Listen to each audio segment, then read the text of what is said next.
In today's tutorial, I'm going to show you how to play the Sicilian Taimanov opening on chess.com. So the first thing that you'd like to do, of course, is just go and open whatever browser you're going to use to follow this tutorial steps with. Here in my case, I'm actually using Brave. But of course, in your case, you can use any other browser could be possibly working for you in your PC. Once you open that browser, make sure to go to this URL section and simply type chess.com and hit the enter button, and that should take you into this page. Of course, if you have an account, you can simply go and click on this login option on this left panel, and here you can enter your username or email, password, and check this remember me if you don't want to log in anymore.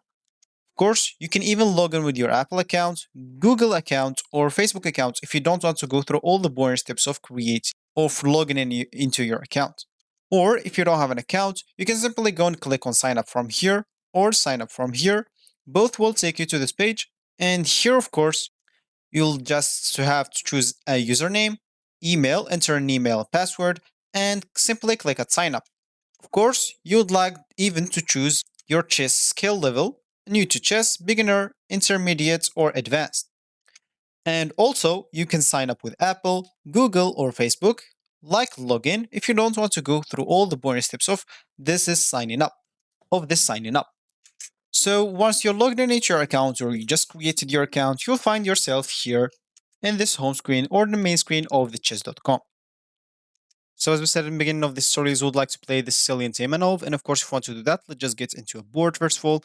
So the Sicilian Taimanov opening starts with e4, responded by a c5. Of course the Sicilian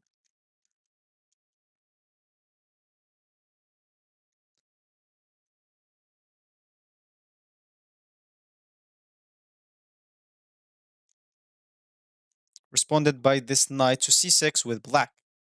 Now white play knight to c3, and black plays queen c7, responded by white playing bishop to e3. Sorry, not this one, should be this one. And now the black plays the move a6. Now white plays queen to d2, responded by black playing knight to f6. And now the white king castled the queen side, and here black plays bishop to e7. And the last two moves of the Sicilian Taimanov opening is simply f3 by white, and lastly b5 by black, and that is the Sicilian Taimanov opening. So this will be actually for this tutorial. I hope you like it. Thank you guys for watching, and goodbye.